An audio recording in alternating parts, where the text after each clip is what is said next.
Alright.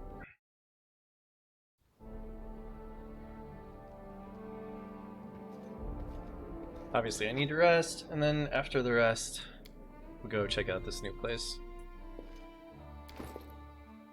Have anyone in my group firing a bow right now? I think they're all doing crossbows.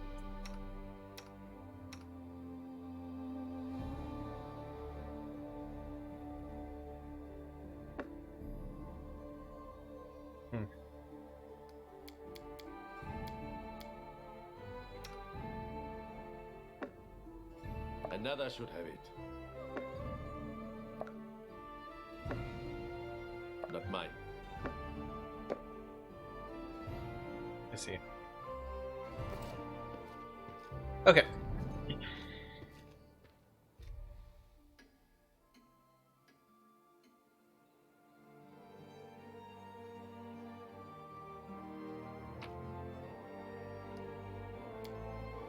Let's go to this stupid tournament.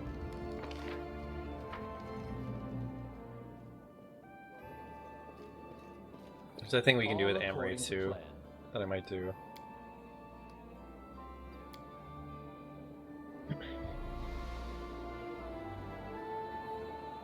Depending on where her thing is.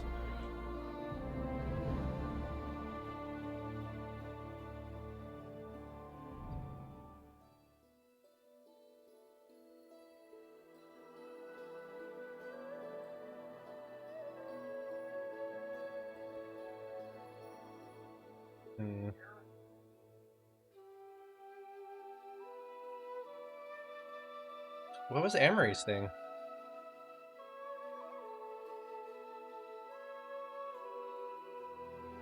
Up here, or let's see. Let's see journal.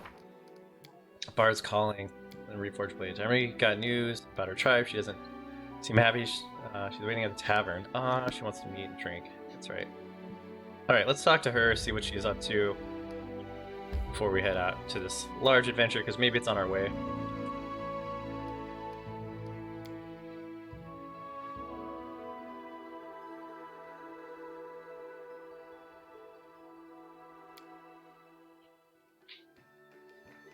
Still waiting on the election results, man. In due time. Just land the plane, CNN. Land the plane. Oh.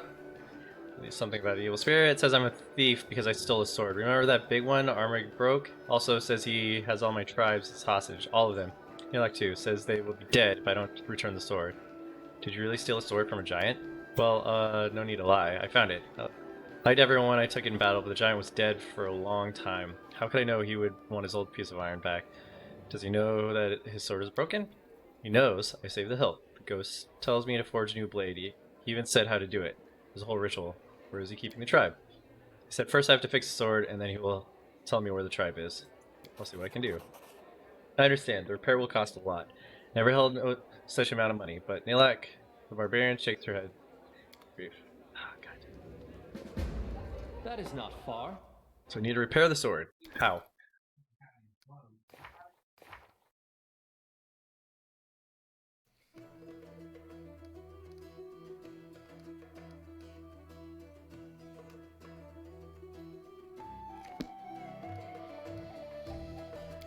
Yeah, but like, the cost will be high, okay, but like, what is the cost?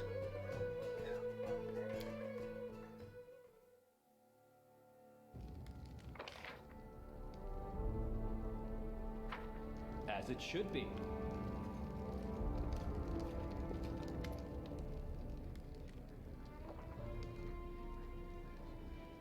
Seems you and Nilak close.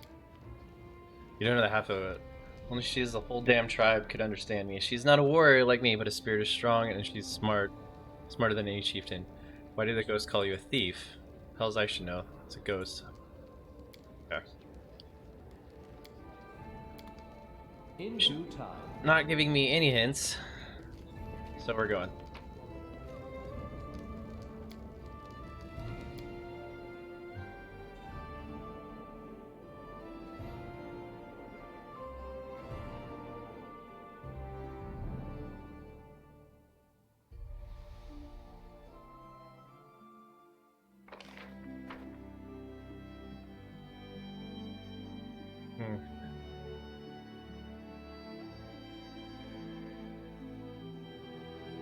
I have to repair the sword, but she's not telling me how. She's just saying it's going to cost a fortune. That's not a lot of help. All right, so let's go to Woodhall real quick.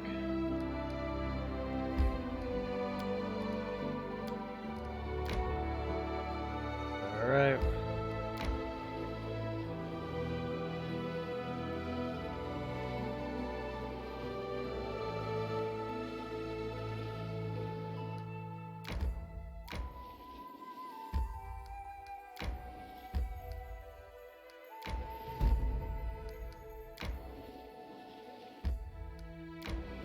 How am I supposed to get through the river?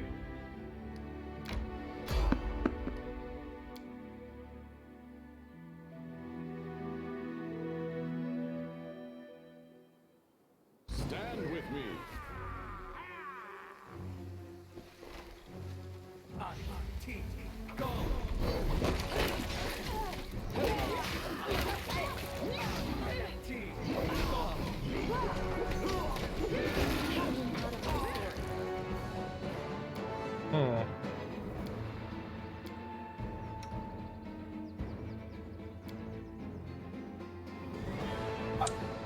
What is this one again? Writing tune of bards, 13 level to be affected. An enemy must hear bard performance within 30 feet. Each enemy within range will save. Negate the effect. If the save succeeds, the creature is immune to the ability for 24 hours. If the save fails, the target becomes frightened and flees for its life. Okay.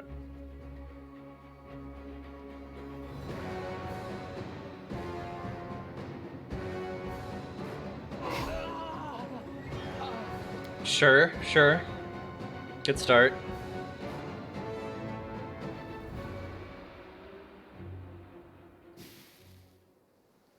Enemy approaching. This should do it.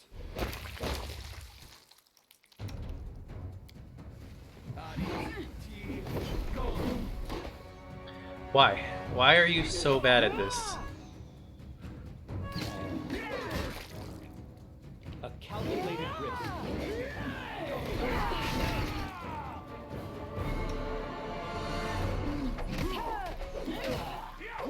Yourself open.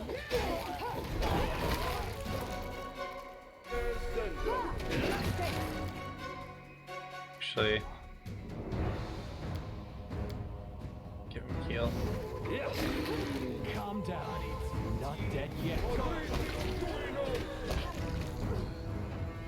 Okay.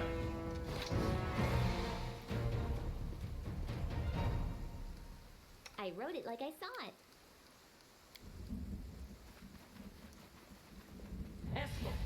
Kind of a hard fight, I guess.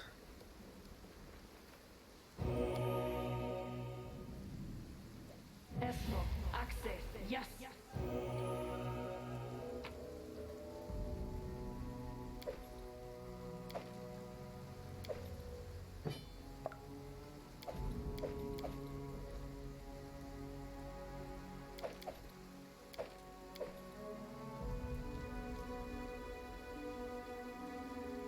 Okay. All according to plan. More cultist. Something bothering you?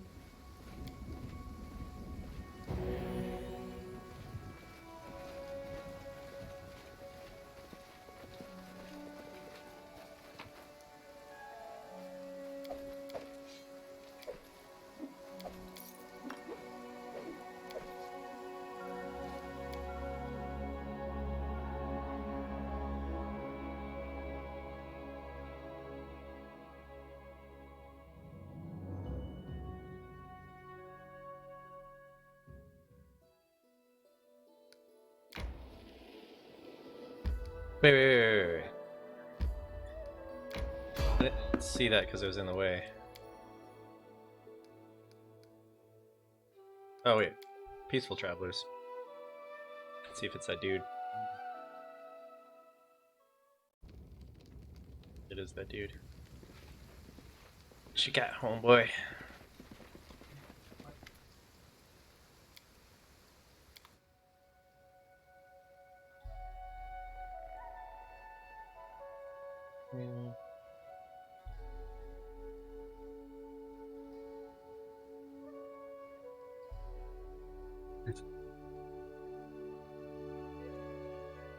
Oh, that's necrotic.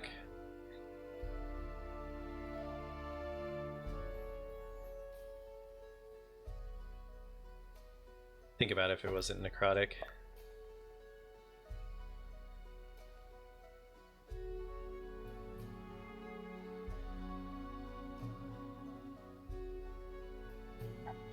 Okay.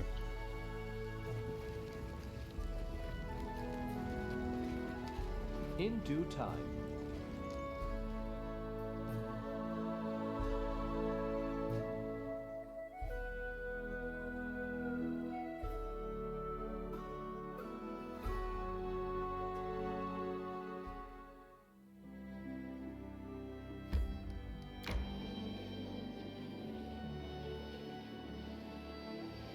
Retire.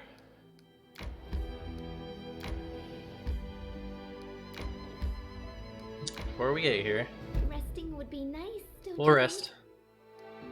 Just chill.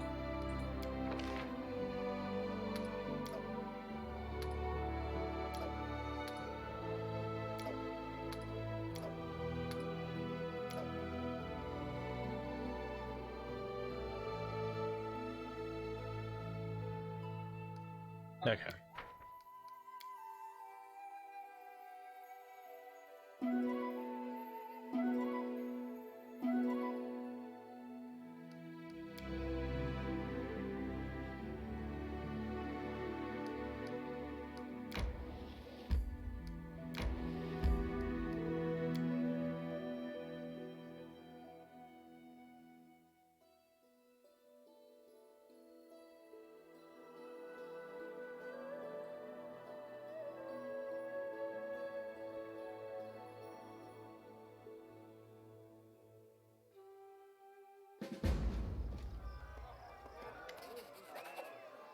King Orvadi greets you personally. The bull Keled is broad-shouldered and looks to be somewhere around 50 years of age. Its golden crown sits on the long, greasy hair above a heavily powdered face covered in bristle. His expensive duplé is stained with oil spots. He guffaws as he squeezes you in a bear hug, enveloping you in mixed scent of sweet wine and expensive perfume. Well, my crown-bearing brother, welcome to my home. Stuff yourself, drink, be my guest. You've proven yourself in combat as well as affairs of state. Let's see how you do at having fun. Pat him on the back.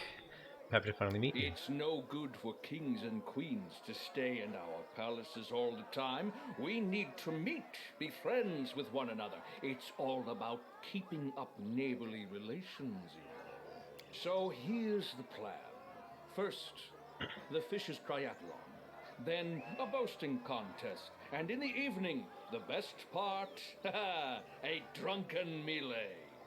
In the interim, there'll be a buffet, a fair, jugglers, acrobats, all the usual entertainment. And after the melee, I'll announce the winner.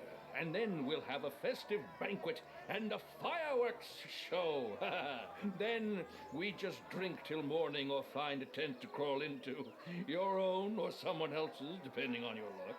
By the way, a knockout such as yourself will always be welcome in my tent. Just joking. Just a joke. Oh, and one more thing. Weird, dude. I'll have to seal your sheath. This is a peaceful celebration, after all, and bullies will be kicked out immediately. It doesn't matter if it's a king who decided to kick up a row or just a shopkeeper. So behave yourself and don't start any fights while you're here. Okay. Well, I have to go. If you need anything, talk to Nunzio or Paya. He's my master of ceremonies, so he's responsible for organizing this mess.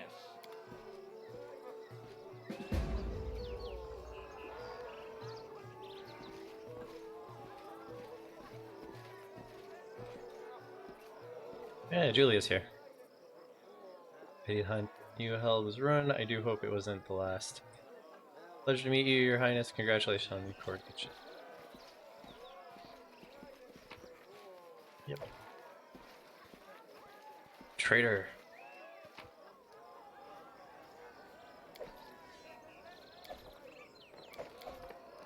Once it's here. He's here. Show me your wares.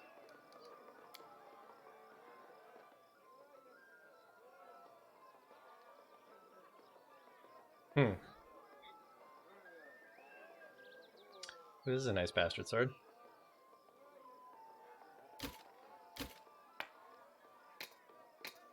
Must have kept those without turning them in. Dang. Hold on a second.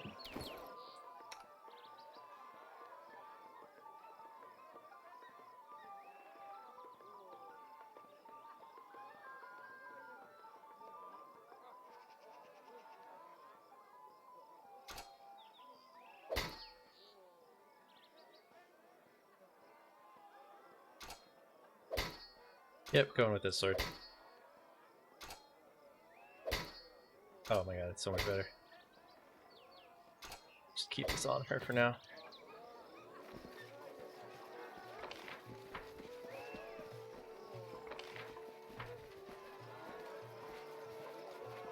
That is not far. Hmm.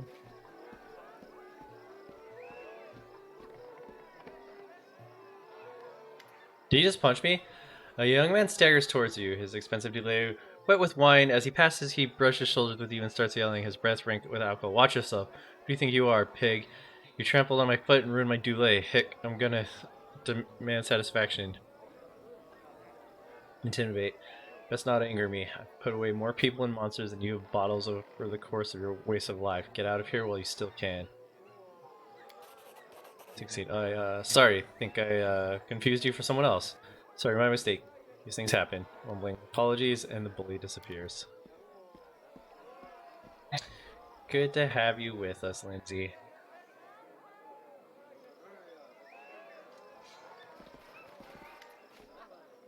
Your wares.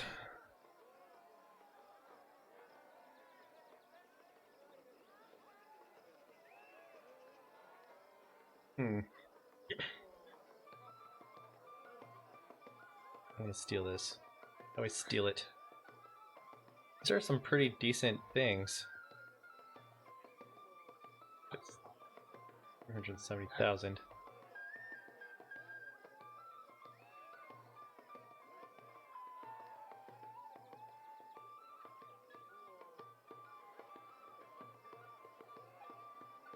Man, that's really good.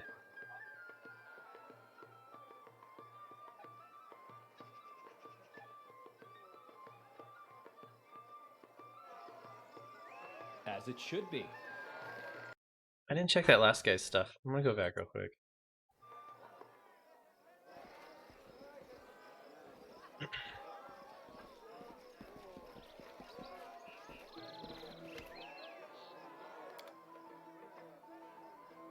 Bastard sword +4.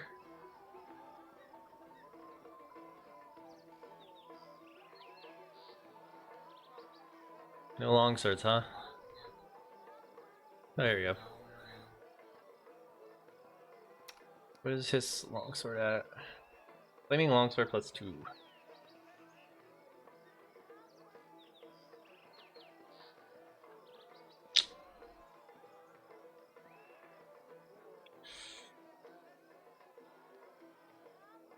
Four to 16. This only does 5 to 12.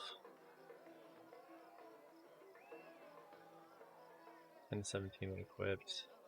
Yeah, it's that fire enhancement on that flaming longsword.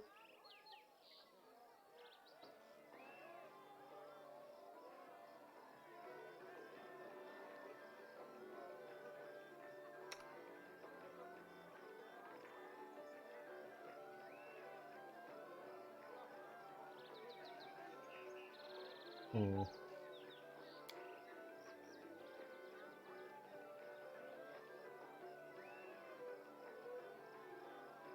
Pretty good.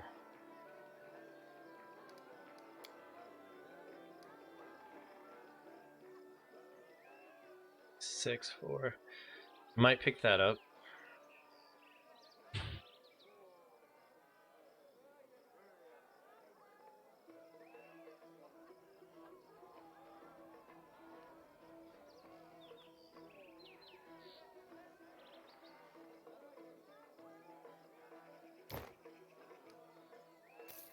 Okay. Don't hesitate. I won't. Boom. Happy new armor. Actually, and we're gonna save In that due for the time. dwarf.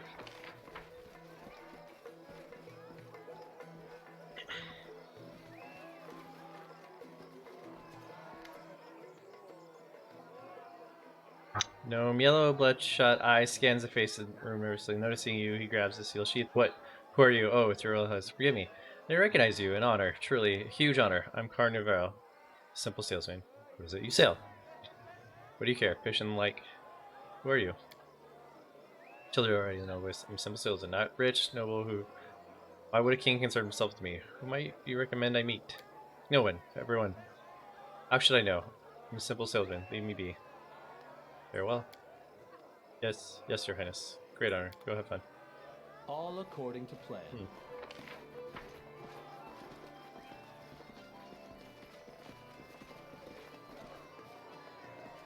Carlton guest. Hitox has always been famous for wine, but this year's vintage is exceptional. Mid-termit, frivolity. You notice two men nearby. You are having a heated but hushed discussion. One wears a flashy clothing fit for entertainers, whereas the other wears the steel armor and red cloak of Hitox's guard. It's difficult to hear what they're saying. Eavesdrop from a distance. Stealth. Creep closer, see what they're saying. Although the two huddled near one another, their voices only occasionally rising above the ambient laughter and music, be able to overhear the rest of the conversation. The gardener sternly chides the entertainer. I don't know quite what you're up to, Ymir, but I know that look. You're planning something dangerous. This isn't the time, you know. He's become harsher about. Look, around you, Talwyn. Mir interjects. The celebration, it's just more blood and sport to cover for ongoing troubles, and we both have helped shepherd it along. This isn't the future we had planned for, but it's the one the fates have dealt. Can we really stand by? He begins to raise his hand and strike a pose as if preparing to make a bold declaration. The guard hands intercepts Amir's arm, firmly preventing the entertainer from making a scene. You know how harsh justice is these days. I've seen it with my own eyes. It would crush me to see noble intentions harming good people, especially like you. Amir disjumps. I appreciate those feelings. I do. Amir gently removes Tailwind's hand from his arms. But what Pitox needs now is action, and I intend to act. Mirmar. The entertainer looks up, spots you, and smiles as Talwyn frowns and Sally walks away. It's a rare day that life emulates screenplay. Your Highness, could it be the heroes have arrived in people's time of need? Oh, heroism. That's exactly what we do. See the symbol on the clothes? That marks him as a member of the Red Crescent Theater in Pitox. A fellow artist. She eagerly extracts her journal. Imagine the stories we could write together. Okay.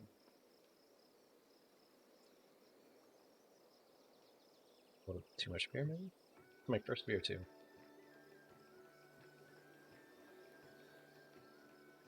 What seems to be the problem? I remember. I first arrived here 5 years ago, answering King Iravati's call for artists and actors to make Pitox a new crucible for the arts. Admittedly, the king dedicated plenty of money to building new theaters and schools. Art only thrives, though, when there are visitors and patrons to pay for it. Amir slides closer, lowering his voice, and that's where Iravati has failed. The Pitox River is our lifeline, connecting us to the outside world. River pirates know it, and they prey upon incoming travelers. You may think the king would thwart these pirates and defend the people, but no, he's only sent escorts to protect key shipments, leaving everyone else in the pirates' depredation. This tournament, it hides how we suffer from the king's inaction. Now, when the king's soldiers cannot or will not vanquish the villain, what happens in the stories? He winks and gestures knowingly. That's right. Heroes step in. Numerous victims have told me of the attacks, and I have pieced together approximate location of the pirates' camp. If you can ambush and defeat them, traffic will flow, commerce will thrive, and you'll command the adoration of boatmen, docks, workers, artists, and more. Naturally, prepare to write a play dramatizing your exploits. What do you say? I'm always ready to thwart river pirates. I accept. Emir grins eagerly. And it's settled. I'll write down the directions real quick, and when you're done, you meet me in Pitox, so I can hear your account. No doubt the magistrate will be pleased to stop getting piracy complaints too. He draws a roll of parchment from a scroll tube. I hope you'll arrive in time to see my latest production. Speaking of which, I'm already late to oversee its rehearsal. Now that's more like it. Let's go crash those pirates, and we better not waste time here. I don't like Pitox or its people. Everyone always trying to cheat, or swindle, or drag you into some other cunning scumbaggery. Consider this little preview. Good hunt. Okay. Can we go do that now? I want to go kill some pirates.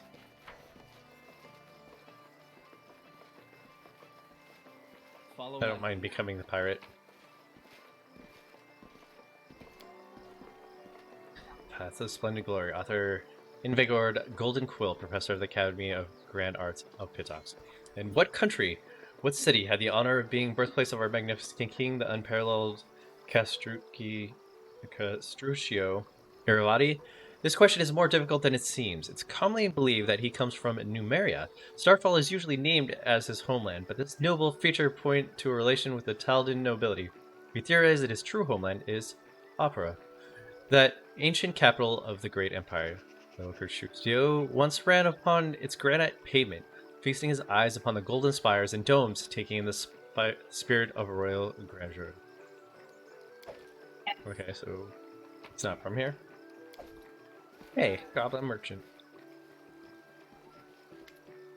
Adventure. Look at my offers. New wares in a new bag. All new, all bestest. Only me be old. Can't be an investor. Show me your wares.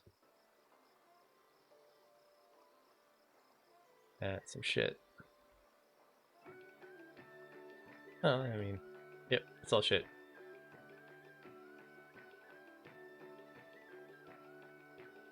I'll grab a couple of these off here because I'm low. There you go, little goblin.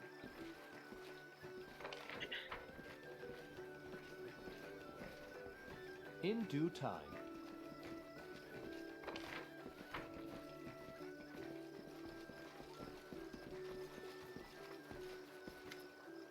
Several concerned dockworkers crowd around a finely dressed half-elf who listens to the work with imperious dignity. Dockworker. It's as we've been telling you, the third shipment in 2 months they've stolen from us. Can't keep that up. Doesn't matter how good the last year's business has been. No cargo means no pay, and no pay means no new shipments. We asked you about the thefts before, and there's nothing changing. Where's the King's justice, your honor? Welch. The half-elf patient motions for silence. It's true the pirates have taken route along the Pitox River and attacked several shipments headed upriver. The king has, he paused, noticing you from first time. He adjusts his posture to stand taller and straightens his sash of office before continuing. King Iravati shall address the problem soon. However, we will hear no formal complaints until after the Rushlight tournament.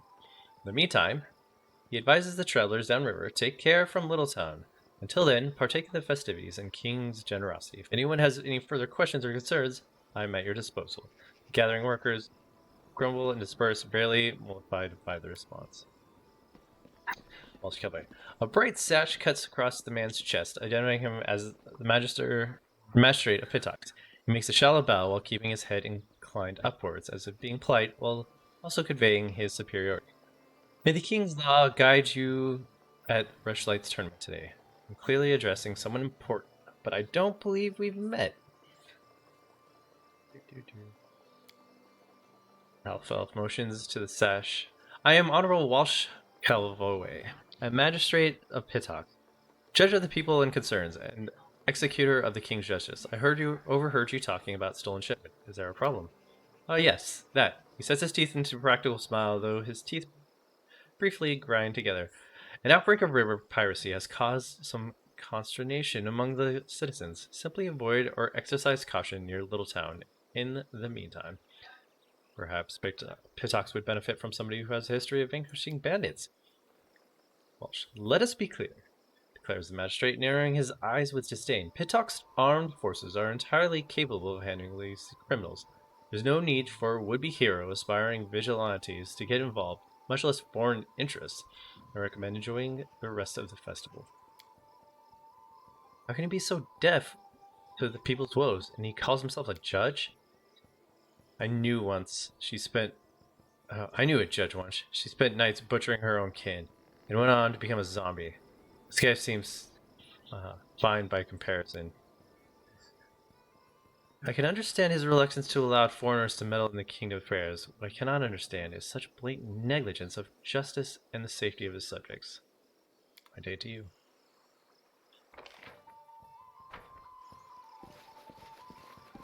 Glad we're all in agreement. Screw that guy. That is not far.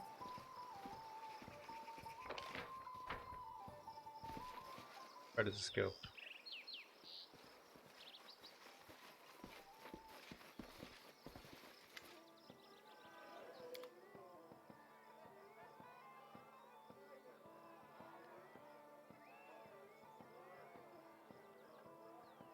Hmm.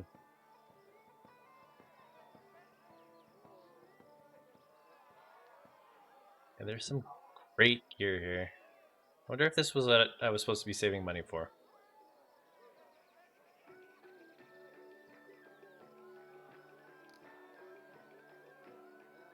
So I really want to go back and get that ring.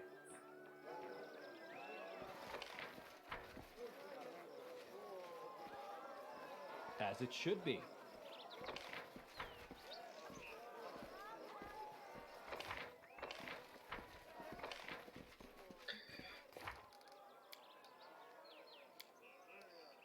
Okay. Hala Guitarian.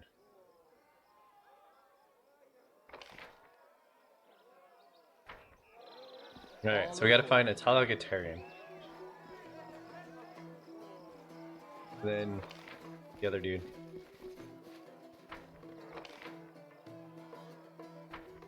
Yeah, no, Tali. That's for Lindsay. Greetings, Your Highness. I'm a Taligatarian, headmaster of the Academy of Great Art or Grand Arts. Welcome to the tournament. Is this your first time here? I'll be honest. I'm delighted to hear what you've done with Valinor. Not so long ago, it was little more than a hole in the ground, but you brought it to real civilization. Bravo! Lindsay has some interesting news for you. Yes, Professor Abel found refuge in our capital, and you know what? He's writing his memoirs of his time at the Academy. I'm sure it'll be entertaining read for everyone in Pitox. No, all of Aveston. A book, you say? How brave of him. I hope he doesn't neglect to include the details of his dismissal. Atlea's voice is cold, icy, and bone dry. What details? What do you mean? Everybody kicked Professor Evil out for just being too smart, didn't he? I'm sure that's exactly how he described it. They called him the Insightful for a reason, after all. Anyways, forgive me. I have no interest in discussing this topic further. If you'd like to exchange idle gossip, I'm sure you can find much more willing and interested company here. I suspect you know to whom I'm referring. He seems like a kind of a jerk. Talk to Anamide Belva. In due time.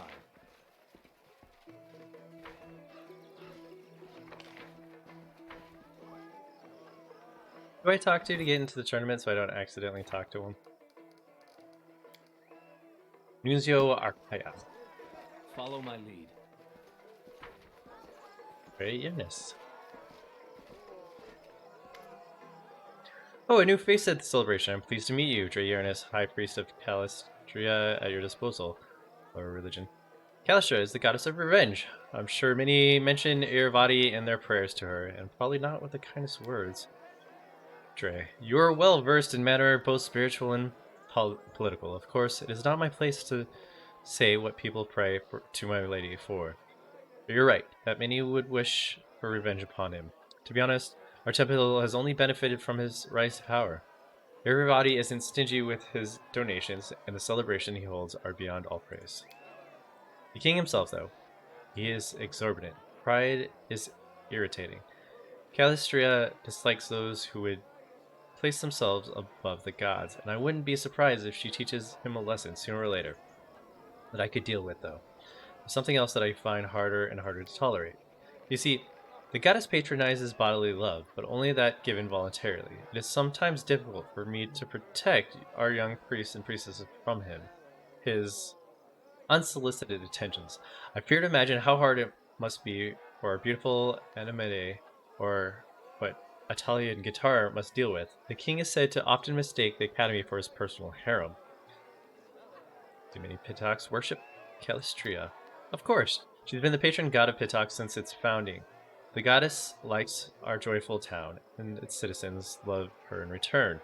If you ever visit Pitox, you'll surely enjoy the proud spikes of her cathedral, its most beautiful building in the city. Who might you recommend I meet here? There are many prominent people here, as usual. My first recommendation would be Maestro Anamadea. Anamade? Let's go with Anamade. Many would give their lives to exchange words with her. She's Pitox's best singer and finest of women. I've heard you're not exactly happy with Iravati's reign. The priest looks away. Oh no, I've no issue with the reign. He's a generous donor, and the celebrations he hosts are beyond praise. The king himself, though, his exorbitant pride is irritating. Galistria dislikes those who would place themselves above the gods, and I wouldn't be surprised if he teaches him a lesson, sooner or later. I could deal with, though, something else that I find harder and harder to tolerate. See, the goddess patronizes bodily love, but only that given voluntarily. It seems... Yeah. Farewell. Just repeating. King's a kind of rapist. Okay, who's next? Lindsay? Lindsay.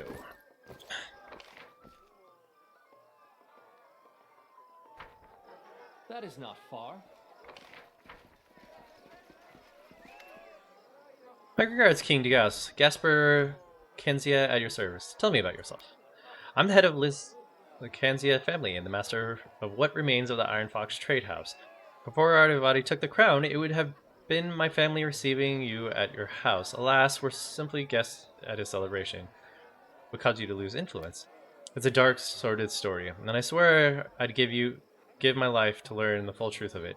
Pitox was founded by 4 families and ruled by their 4 trade houses for centuries. We quarreled from time to time, of course, and property didn't always change hands peacefully, but none of us would dream of impinging on another family's lawful rights. And then Iravati appeared. We underestimated him, thought him nothing more than another adventurer like thousands of others in the region. He handled matters quickly and chaotically, with assets running through his fingers faster than chips at a card table. His wealth grew rapidly, but he still wasn't a big fish, for a while at least. He invited representatives from all the trade houses to play cards. No one really knows exactly what happened, but by morning, he owned most of their assets, including the crown. He suspected a rigged game and sent representatives from the family to discuss the matter with him, and then a wave of disappearances rolled across the city. My brother, the former king of Pitox, disappeared, along with many other honorable people. I don't know where I got men out of that. And Iravati made it clear that the lives of hostages would depend upon our obedience. He was king, and our wealth and power lay in ruins. The citizens of Pitox seem to love Iravati. It would seem so, wouldn't it? Yet appearances can be deceiving. Yes, he's made many rich and happy, but there are many more lives that he's dragged through the mud for his endless celebrations. Trust me, there are many people who would gladly put an end to his rule, but the king has so many spies that everyone's afraid to even discuss it. And ask the head of Precarious Academy, Italia Itarian, what she thinks, or maybe the high priest Dre Yarnis. You'll see their mouths shut tight. Tighter than an oyster. Who might you recommend I meet here? I do better tell you whom you should avoid. There's a gloomy, sickly-looking gnome wandering about, Karn Varel, chief of the so-called Thieves Guild. He's everybody's prime business partner, and they understand the world of business quite broadly. Said the so-called Thieves Guild, what is it he really does? Certainly not pickpocketing. The fellow came from Numeria shortly after Iravati started his reign. I won't lie, the Pitoxian trade houses occasionally made some questionable deals, but before Iravati, those like Verisol were driven from the city faster than you could say first dose is free. The man's a drug pusher. He sells blood rush extract. They say it enhances all those senses, extraordinary, invokes vivid visions, but also affects mind and can be toxic in repeated doses. I saw those who overuse it. They could not put 3 words together because of half of the city's youth is on this trash. Farewell. Wait, and Iravati pleased as punch about it. The more time the citizens spend in altered states, the few questions they ask. The gnome also uses his own product. It affects both body and mind. He fears his own shadow, sees deception and trickery everywhere. Those who deal with him hope for fabulous profits, but they were more often than not end up at the bottom of the river. Farewell. Then I'll speak with you, Your Highness. In due Seems like a time. kingdom I can take over.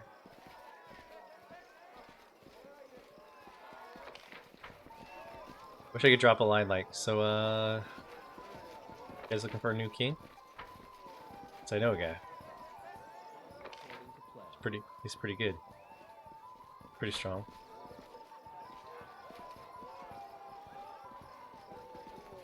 Applause, please. As it should be.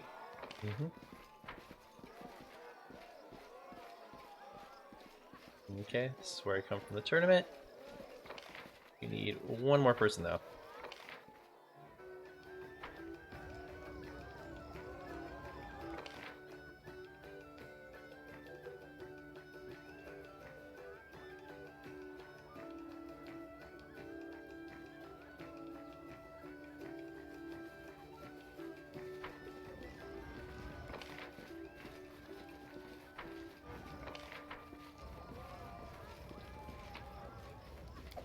That is not far.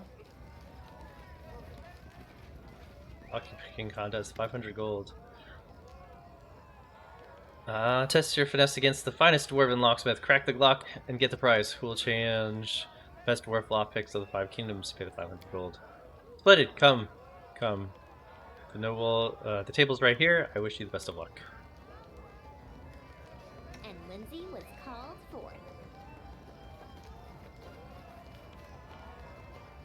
Anything else? Lockpick's open, congratulations, but can you open the second?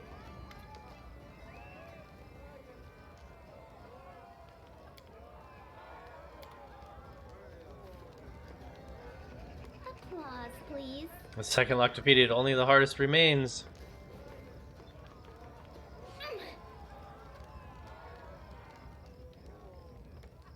Applause, please. I can't believe it. He just popped the last lock. Only 1 in a million could do such a thing. Why did you hurt my Lindsay? What troubles you? Here comes a conqueror of locks. Scourge of chess. Congratulations, it was a splendid victory. Cool.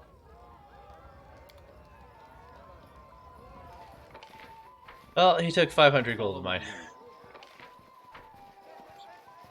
But we got some experience out of it, so I guess I feel okay. I got swindled. I don't feel like reading another book right now. All according to plan. What's up, Dagrath? Dagrath, any chance that that ring at the beginning of this area is why I was saving 350k gold?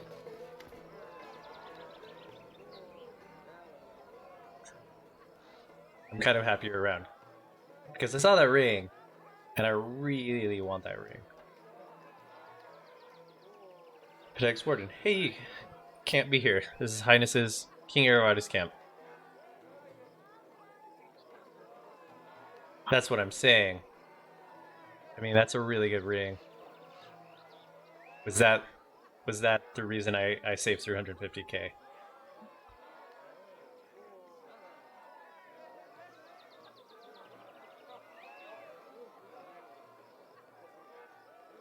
Okay, I'm gonna go buy it.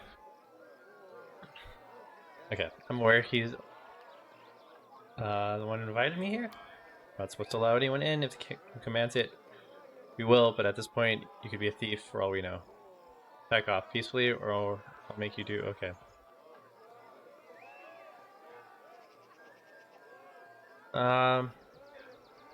You must be last. I'll be going. Hold on, I gotta go get that ring.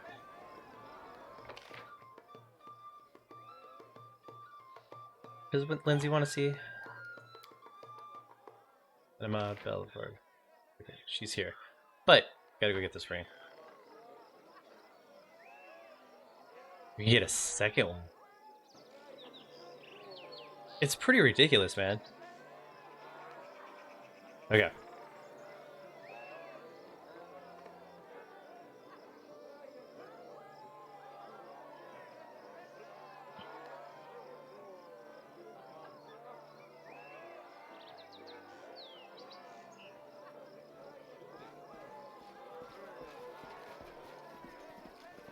I'm glad you came when I was at this festival because I almost let it go for like reasons of thinking there might be something else. Okay, it's not this guy, it's the next guy. This guy. Show me your wares. Here we go. Oh, it's 370k.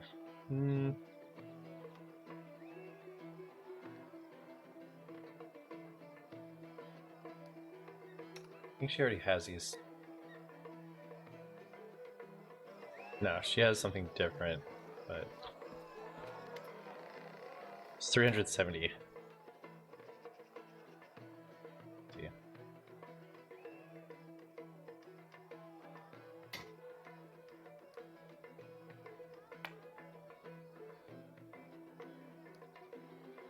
Deal.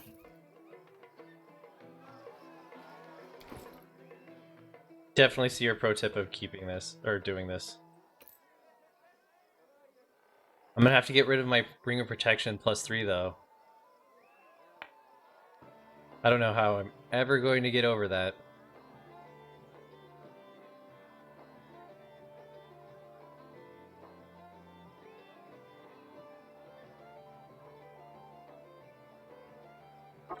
Man.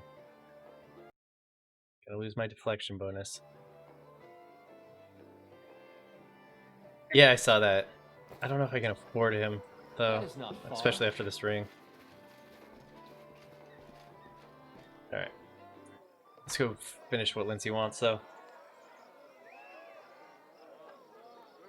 I mean, it does, but I'm trying to be dramatic here.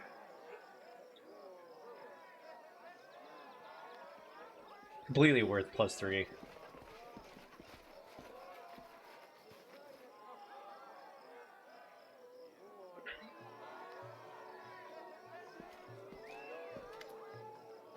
Odigaus, the famed Baron, no excuse.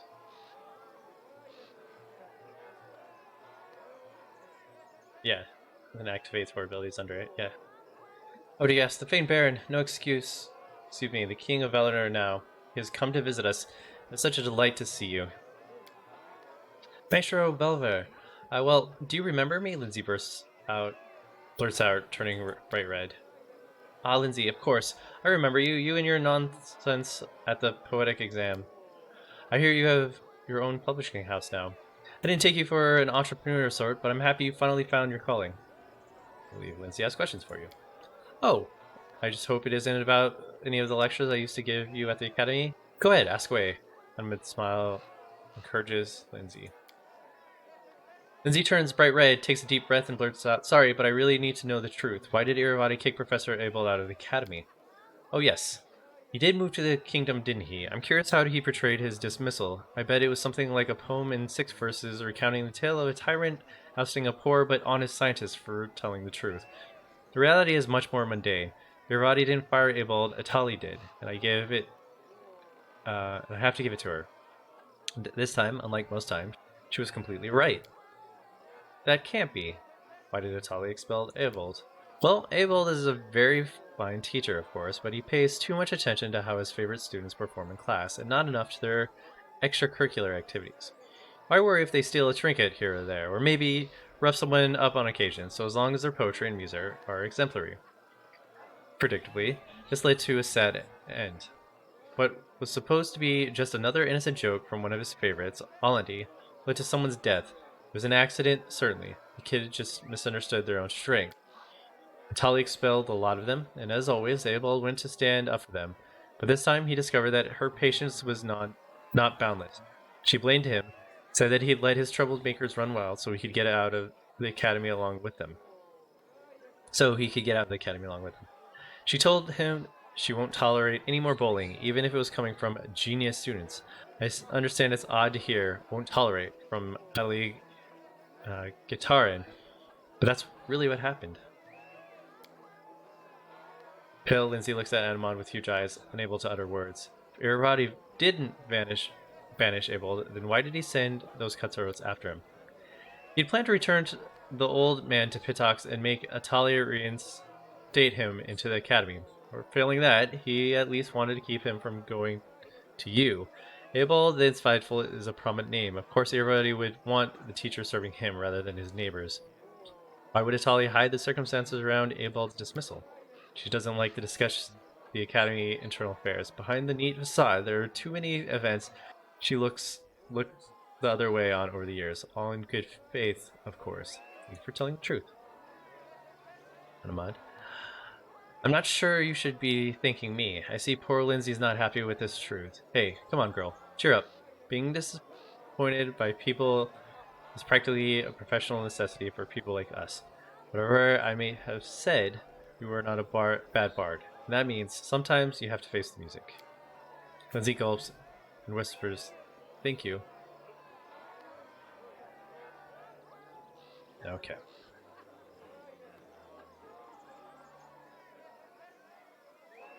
Tell me, are the songs you composed for Irabadi as bold as the ones you sang at my capital? Have my humble verses so offended you that you still recall that sting? Please, Your Highness, it doesn't behoove a person of your standing to take an umbrage against a petty bard. Don't you know the old proverb, the tunes are chosen by the ones who pay the piper? Tell me about yourself. You could have easily asked any admirers who Automad Belvara is. They'd be about 3/4 of Pitox, and the rest are all my haters. Haha. You don't get to be the best among a city of poets and musicians without gathering a few enemies along the way. Well, why should I concern myself with the hacks and soreheads? What can you tell me about King Irabadi? Anama's face darkens for a moment, but quickly regains her sweet smile. Love him or hate him, you can't deny he's a great man. Pitox was a boring place before him. Only pirates, fences, and other scum that did any business in the area. But then Irabadi came in and turned it into the cultural capital of the region. With many in charge, the arts have flourished. The city has been filled with songs, paintings, and statues. I just pray that Callistra breathes the same love of the art into the withered home of some of the other rulers in the region. They prefer to squander their resources on saber rattling. Does the king have any enemy? Oh, oops. Some may say that King Irabadi doesn't have a taste for arts. Any successful person gets haters spreading dirty rumors about them. You should hear the things that they say about him. Pay no mind. Our king is a man of exquisite taste. We appreciate, with appreciation for all kinds of arts. Does the king have any enemies? I don't know why he does that sometimes. I click it and then it just scrolls all the way up. Of course he has enemies. Lots of them. It's just like anyone else who actually accomplished anything in life. Take some of the old trade houses, for example. Like Hansa and some others who he stripped of their power. They'd love to see him at the bottom of the river, but even now, in their mutual sorry states, they can't manage to work together. There's also Ursair Kelis, captain of the guard. He was just seething with indignation when the king brought new rule to the city. But who wants to listen to the whining failure like him? Irvadi brought a golden age on Pitox. I've heard Irvadi can be too persistent in his flirtation. Monomod purses her lips for a moment and then replies slowly, choosing her words carefully. I prefer not to discuss private matters, discuss the private life of His Highness with strangers, much less my own. The detail of any interaction between us will remain just that, between us. Let's please discuss another topic. Tell me about the Rushlight tournament. Our beloved king has a tournament once in several years. Since he took the throne, guests from all over the River Kingdom come for it. The dagger mark to Mivon. And a pity Brevoy didn't honor us with any representation this year. I guess the Eldoria aren't in a very festive mood right now.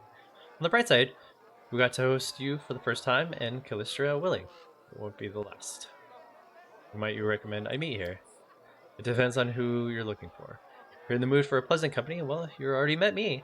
And if you're in the mood for some Schadenfreude, you could listen to the whining of Gaspera Lacenza. His family lost the Pitoxian crown in the card game, or maybe Italian Guitarra, the headmaster of the academy, who seems to think her skill at bureaucracy makes her a good bard.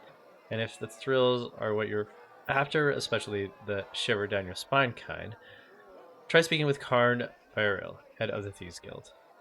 Farewell. Enjoy the celebration. I can't believe it. Teacher lied to me all this time. I'm going to learn the truth as soon as we get back to the capital. Okay. In due time.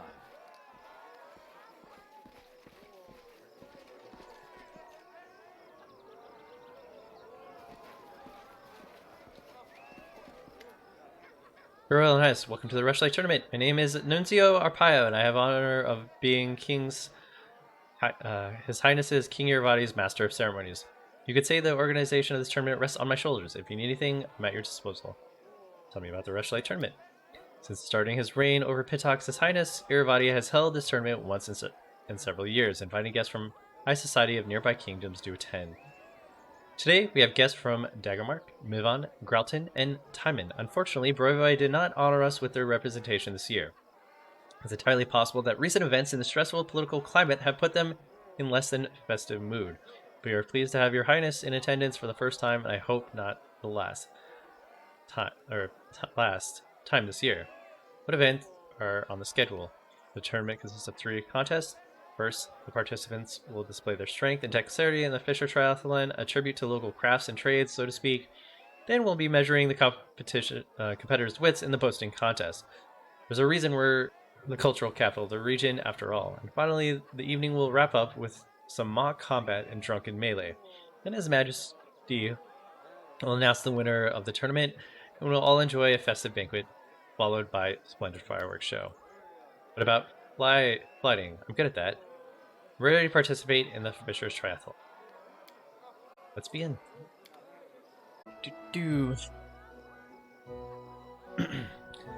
Trumpets sounded over the arena announcing the commencement of the Fisher's Triathlon. We were able to distinguish ourselves in 3 sports, if you could call them such. You be the judge. Dear reader, the first round was fish carrying, if you could believe it. They built narrow bridges over a pit of mud and placed barrels on either side, one side filled with fish and the other side empty. The goal was to get all the fish from one side to the other barehandedly without falling in the mud. I'm sure this is just what you imagine the Royal Tournament.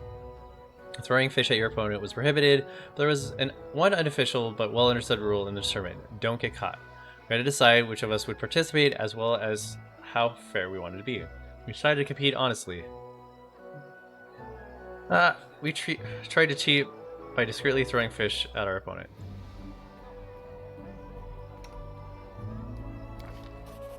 Succeed.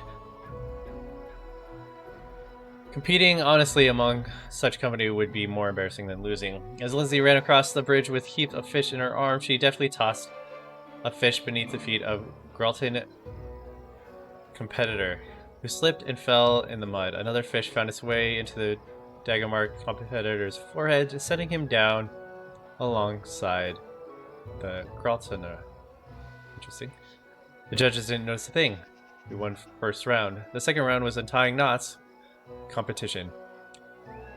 Would be tie upon the poles, assembled ship masts, and they had to escape the ropes. We once again had a choice.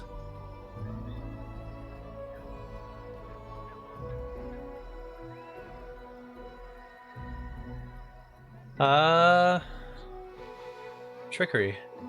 We noticed a sharpened coin glistening on the... Let's do this. The judges escorted the cheaters out of the arena. The crowd laughed and whistling all the while. With a third of the competition gone, Lindsay easily outpaced the others, entangling the ropes and making her way to the judges while the others still wriggled in the bonds like flies in a spiderweb. We'd won 2 out of the 3 rounds. We seemed to have our victory in the bag, but the rivals we were dealing with, this was no time to relax. Dude, Lindsay is like our hero.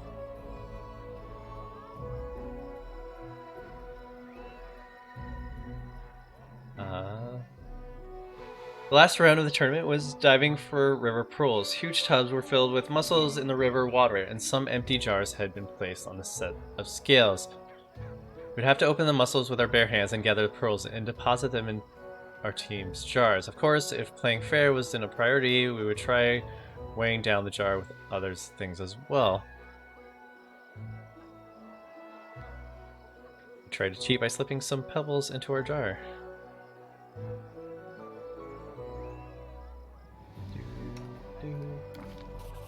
Lindsay bravely dove into the muddy water and started opening shells, breaking her nails. In the process, she put fistfuls of pearls in her jar as fast as she could, slipping in an occasional pebble, pinch of sand, or dollop of mud when possible. One time was up, her jar was the heaviest, a victory for us. Soon we stood on the pedestal as the judge awarded our team the victory. We were wet, muddy, and smelled of fish, but we grinned with the joy all the same. We cheated, but I'm okay with that. Okay. Do the second competition.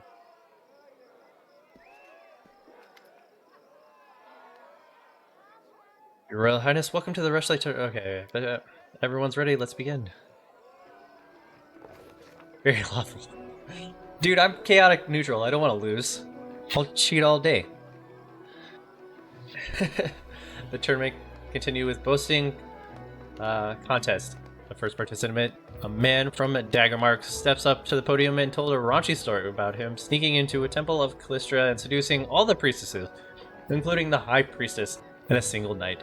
The crowd was particularly amused by the suggestive glances he kept casting towards one of his guests, Timon. She simply smiled mysteriously in response. The second participant was a guest of Gralton, who told a complete, implausible tale about his travels across other planes, where he battled undead hordes and defeated a blood-curdling monster. He was an average storyteller at best. You'd be lucky to get a C for the story of the Academy. The listeners were explicitly elated.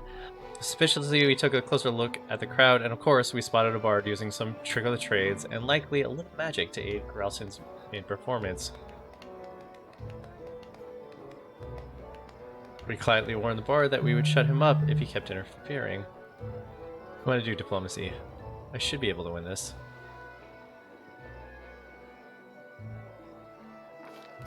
Yep, the judges were reluctant to believe us, but the cheating was easily spot once you knew to look for it. Once they had concluded we were right, the guest from Gralton was disqualified and forced to leave the podium in disgrace.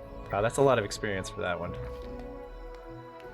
Then it was Pitox's turn. The king honor was represented by Anamata Belivar, a sweet-voiced singer whose smile could win over most withered of the heart. Oh, Anamata... Dude, I don't really know what her name is. Anamed? We're just going with Anamed. I keep trying to add that E in there. Oh, Anamed. But while her voice was smoother than silk, her words stung like arrows. With a soft smile, Anamed told everyone how she'd spent months in her kingdom learning our secret and instigating a riot. Of course, the honest trade of the bard and the shady dealings of the spy often go hand in hand. But oh, Anamed, who could have expected such an ugly blow from such a lovely lady? She described in surprisingly exceptional critical detail how much the citizens of our young state suffered under the atrocities of trolls, assaults, and the magic plague. She never stooped to actual lies, but she made it sound as though our king, Baron, at the time was simply drinking and debauchery. Whilst his subjects struggled, she made our crusade against Mordecai looked like a cunning conquest of Varnhold, and the war with the Tiger King was characterized as an irresponsible adventure. Talk about cruel and unfair. Man, I'm looking to kill her now. When Anamed finished on the stage, it was our turn to perform, and what feat did our participants decide to tell in performance? Regaled them with tales of our victories, Stag Lord, the Trolls, Varka, and Armagh. Was Honorable Goblin. Response to Anamed's story, he recounted how we dealt with Tartuccio, another one of Iravati's spies. Let's do diplomacy.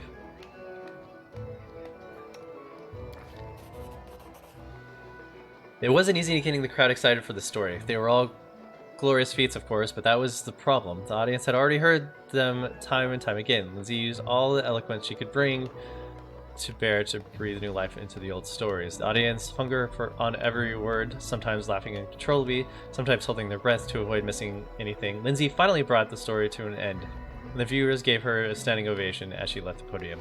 The woman from Timon, a priestess of Calistria, went Last, she told story of a love affair in a faraway country on another plane, casually mentioning an unpleasant disease she'd contracted over the journey that took her a long time to get rid of.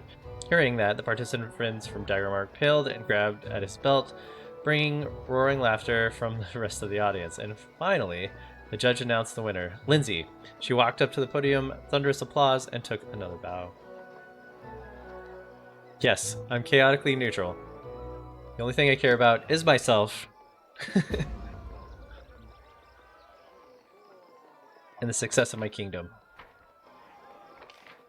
The only reason people get away with anything is because I really don't care. That's kind of how I want to play my character. And I have done well so far. Okay. We should talk to the Master of Ceremonies, Nunzio Arpaia. Okay. We just have one thing to do. Pursue contest change from year to year, but the final one has been the same. The traditional drunk melee.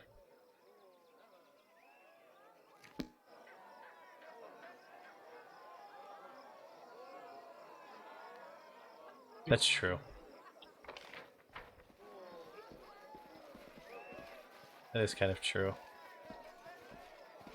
Well, I care about myself and my people. We'll say that. I don't like when people slight either me or my kingdom. Your Royal Highness, welcome to the Rushlight Tournament. My name is Nunzio Arpaia, and I have the honor of being Your Highness King Irvadi's Master of Ceremonies. You could say the organization of the tournament rests on my shoulders. If you need anything, I'm at your disposal. Ready to participate in the campaign.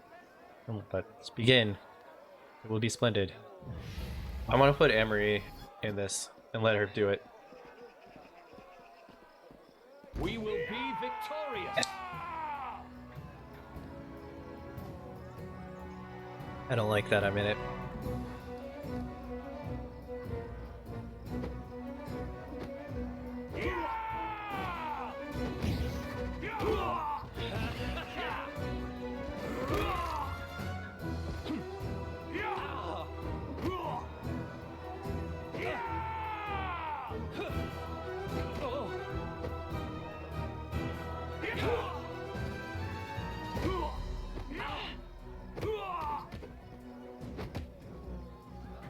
This will hurt.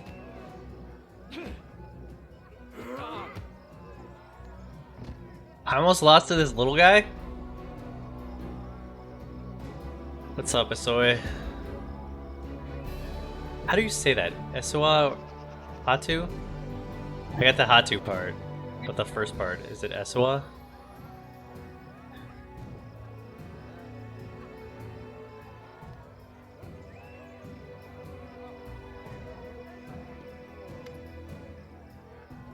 Your Royal Highness, welcome to the... okay, we already got that. I don't want to keep reading that. Okay, the tournament is fission, isn't it? I'd like to know who won. Yes, His Highness. SO2. SO2. Got it. So Hatu. SOO. SUO? See, but that U could be two things. SUO. I think that's what you're going for, right?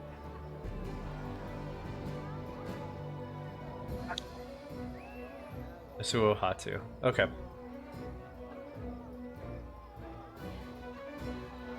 Oh, got it. Okay. So it's a hard U. Yes, His Highness. It's just about to make a speech announce the winner. Look, everyone's gathering around now.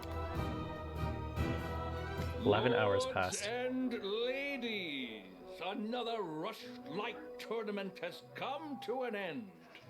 I'd like to thank all of you who honored this event with your presence. My friends, I'm happy to see all of you, but I'd like to give a special welcome to one guest who found themselves invited here for the first time. Today, we had the Baron. No, excuse me, it's King now, isn't it? of a majority Don't of slight me, what bro. was once the stolen lands.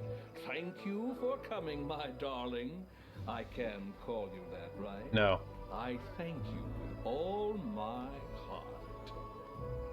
I first learned of him from my friend Stefano Mosconi. To be honest, his report was less than flattering. Impassable swamps, monsters galloping about, and a complete absence of any valuable resources. Nothing more than a dirty hole ruled by another bandit lord, hardly worthy of your attention.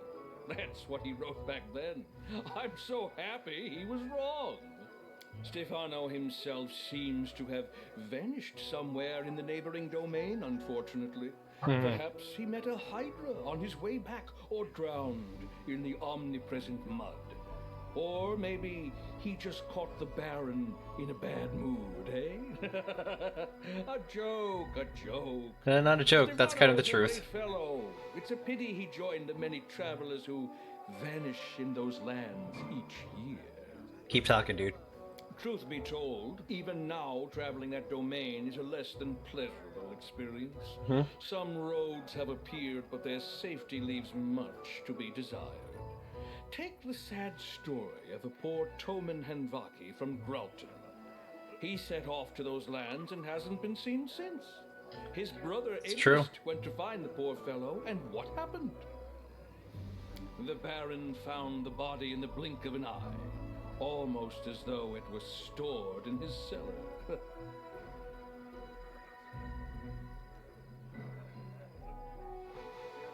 And the hunt the Baron put on, clearly imitating my tournament, it was beyond description. Oh.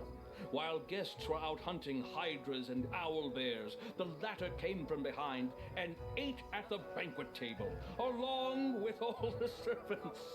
Some celebration, right?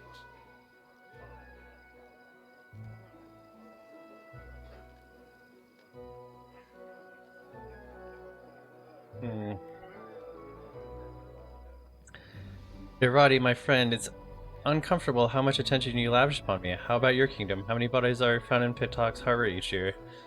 Or diplomacy? Your words ooze poison. Is that how you show hospitality? If I've offended you in some way, tell me and I'll... No, fuck that. I'm not gonna apologize.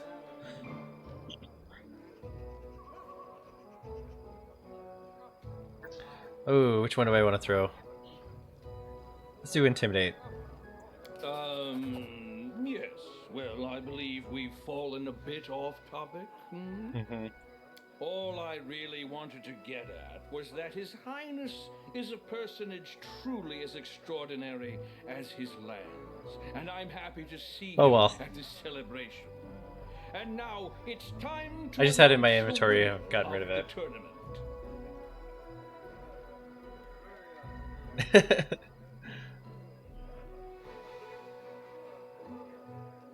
This year, all three contests were won by guests from one kingdom. I'm not sure what charms, tricks, or divine intervention helped Would it them, have really but mattered, though? let's hear it for the winner! Your Highness, if you please. I know you're not exactly a master of ceremonies, but please try to say something articulate to my guests.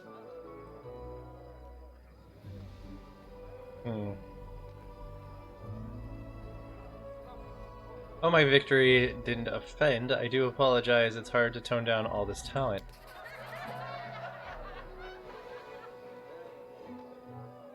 And now, with the competition over, But I got and Lindsay, the dude. prize awarded, let's get on She has with the gift of main gab. part of the celebration, the banquet.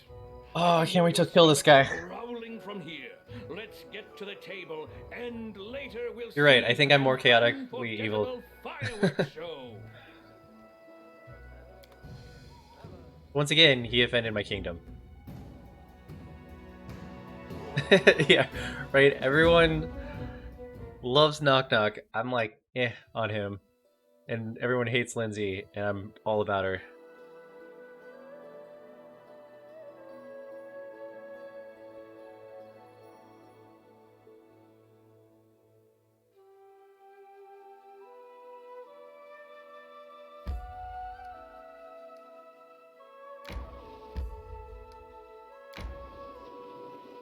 I really want to mess that dude up, though.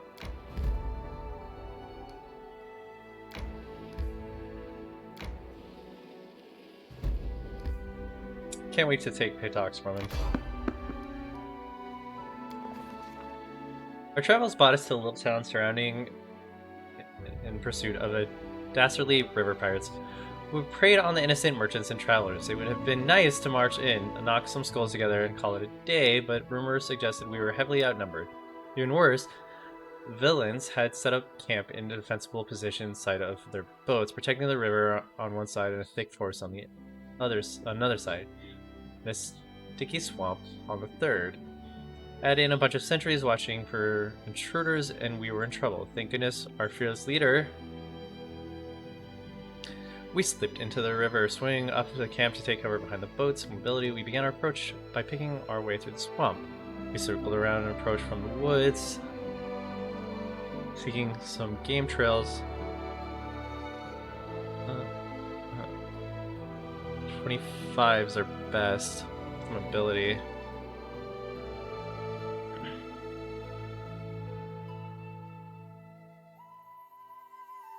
Try mobility. Yay! Before long, we emerged from the swamp, our gear dripping with stagnant water. From there, we could see that there wasn't one camp, there were two. The second was several hundred feet away, judging by the campfire, which meant that we could vanquish the pirates in one camp before the others could respond. But we were going to do stealth. We sneaked closer, hoping to launch a surprise attack. Reeds and tents gave us a lot of cover as we made our approach, launching a surprise attack before the pirates could respond. We already felt several of them. Nice. Yes, I do have another 30k, 370k gold. CNN is still calling it election night in America. It is. You can't call it a night when we've been on this for how many days now? Okay, so apparently you already killed that one. You're gonna cast this. And this. I want you to cast this here. You guys hold the ground for a second.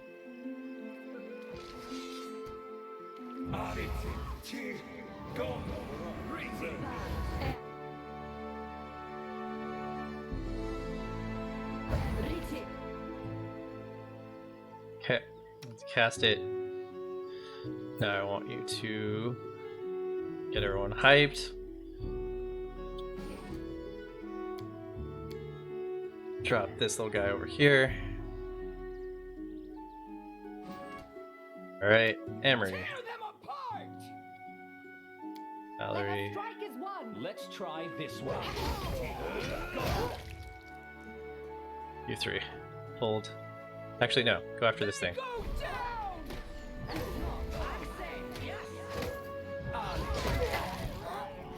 Dude, killing a whole pirate camp? That's awesome.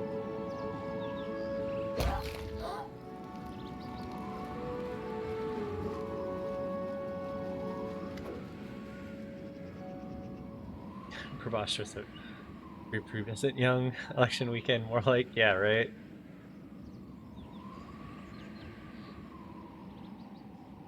Rancho Vestry. A voice cuts through the din, roaring with such indignation that fighting momentarily stops. What is going on here? Who dares attack my camp? The speaker is named by a woman wearing light blue traveling clothes with high boots and embroidered Heron Adarin on her sleeves.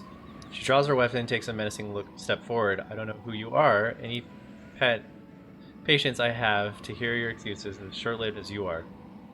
You have something to say, make it good. Behind her, you can see more combatants approaching, but you have a few moments before they arrive. Wait, who are you? The woman's face wrinkles in disdain. I was prepared to kill thieves, but it looks like I have to kill idiots instead. You don't know. Explaining is not worth a breath. This is a terrible mistake. Well-dressed woman vows that you explain quickly. Ooh, chaotic Delisha. We received the order from the king. He invited himself. Here, take a look. Seeds. Oh, don't run through that. Oh, don't run through that.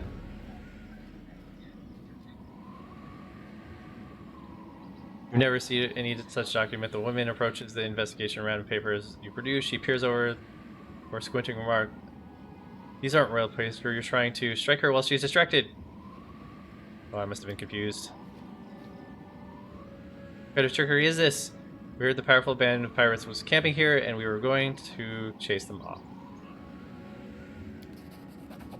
The River Kingdom have a reputation for banditry, she admits, lowering her weapon slightly. Still, it's irresponsible to have attacked us as you did. I'm Rational Vescara of the River Song Trade House. No pirates. Who put you up to this? The playwright Emmer told us about this camp. Richard makes a disgusting sound. That man writes overblown dramas for a living, and you trusted him. What kind of fool would you have to be? She trails off and peers at you intently. Wait, are you Gauss? I was warned you might try something like this. She extracted a scroll from a tube and rolled it for you to see. It is clearly warns Vescari family that raiders sent by you would soon threaten her shipment. Judge Calloway may be a bastard at times, but he sure knew you would attack my convoy. Made good reason I shouldn't throw your corpse at eel. Okay. It's clear it is set up, but I have nothing more to add. Either you believe me or not, make your choice. Rational considers your argument. No matter how much I want you dead, it wouldn't be justice. I suspect there's more going on that I need to understand first. Here. She hands you the scroll from the magistrate. Use this to solve your mystery. Whether it leads you to Pitox or hell, I care not. For now, leave me space to bury the dead, and should I see you again, may the gods show you mercy. More mercy than you've shown today. Whoops.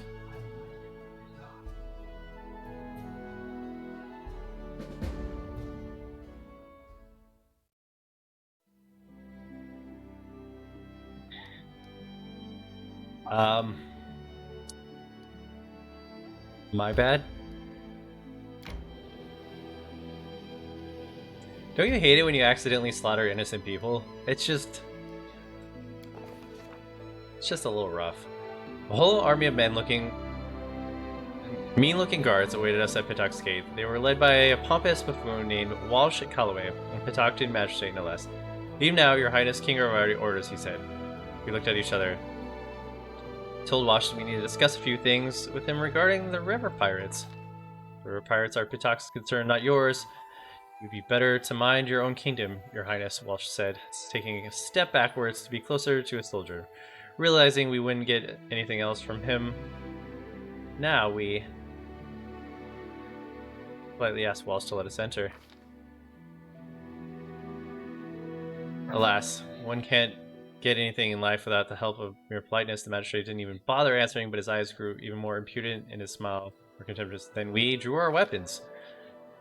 I would advise you to reconsider, said the magistrate. Somewhere I don't believe you're capable of defeating the whole Pitoxan army by yourself. Threatened Walsh that we return with an army of our own.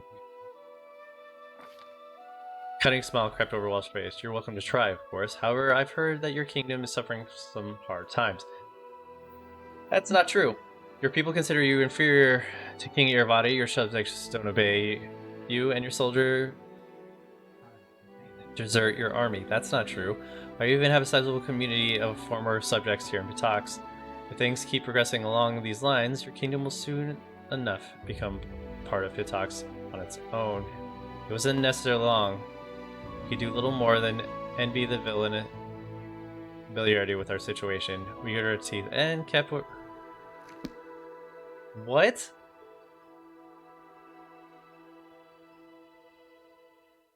Why would that be the outcome of that?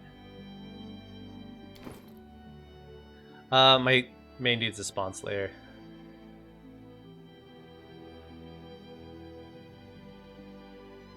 Where's his weapon? Yeah, don't like they took all of his stuff off. That's not cool. I don't need this.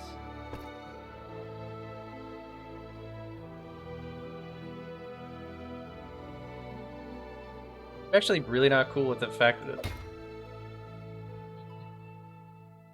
that dude was able to talk crap to me, and my response was, "Oh, well, you're kind of right." No, dude. That guy has been messing with me.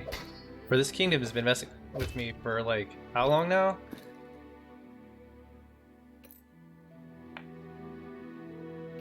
Oh wait, no, that's our 223. Oh, yeah.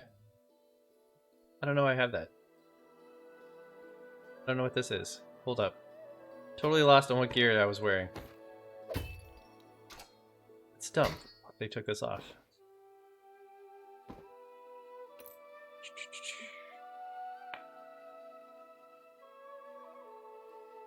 You're wearing that now.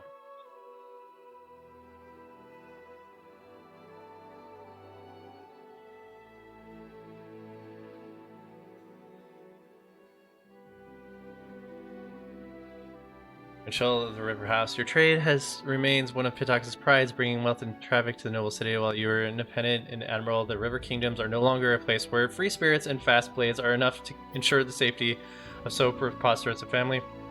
Twice you have spurned His Highness King Ervades' offer of protection. As his agent, I extend that offer once more with a warning.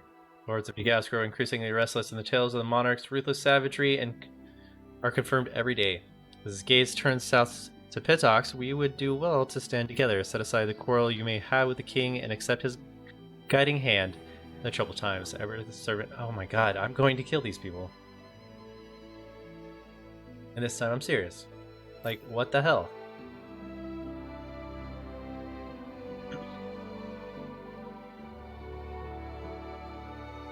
Oh, this was the Will one. Yeah, this was my backup setup. This will be a backup setup.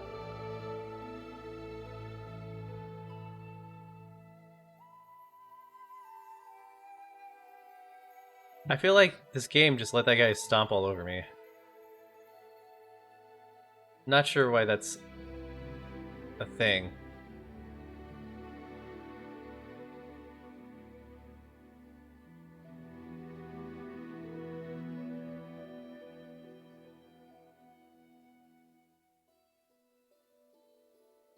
Dude, the Stark Knife is dope.